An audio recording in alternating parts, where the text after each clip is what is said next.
That's all I ever wanted to be when I left school, joined the Navy. The day of the stroke was in April 1997 and Alan was actually on annual leave. Now he'd been in to see the dentist. He then apparently, he doesn't remember, apparently went to the gym, came out of the gym, collapsed on the street in the city.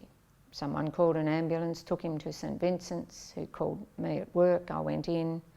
They weren't sure what had happened, but even by the time I got there, which probably was 2 hours later, he was slurring his words quite badly even then.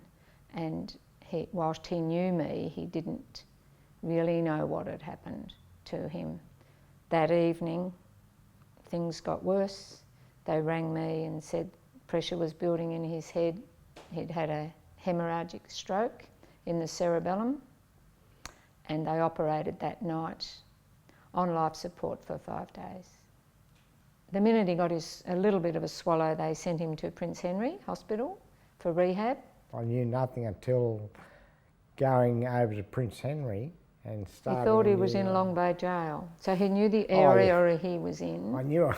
He said, "What have I done?" He said to me, "What? 4 months?" He'd plateaued out, and they were going to discharge him to a nursing home.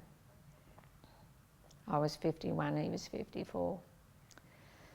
So the Navy came to that meeting with me. They asked could they come with the 2 boys and I, and they said, look, he's still in the Navy, we'll transfer him to the Navy hospital at Mossman. Within 2 days of being in the Navy hospital, this was like this big cloud lifted, and he sort of knew where he was, and within 4 weeks they discharged him. We were not aware that he was a stroke risk. He had during his 30 years in the Navy intermittent high blood pressure, non-medicated. They used to take my blood pressure in the medical centre in Canberra, and they say it's a little bit high.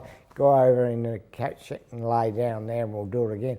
And they'd come over and say, "Oh, it's all right. You can go now. You're right." And that went on his records for nearly 30 years. I've got them at home. They're like that. Same thing. And the neurosurgeon at St Vincent said to me it was high blood pressure that did it, just a big explosion. Had we known, maybe we would have demanded blood pressure medication. I don't know. That's the whole crux of the stroke. Non-medicated, intermittent high blood pressure. I didn't realise the trauma that I'd put Roslyn and the family through or anything like that. It was slowly coming back and Roslyn explained to me what I was like in real life, not in medical terms. But I'm still learning today about strokes.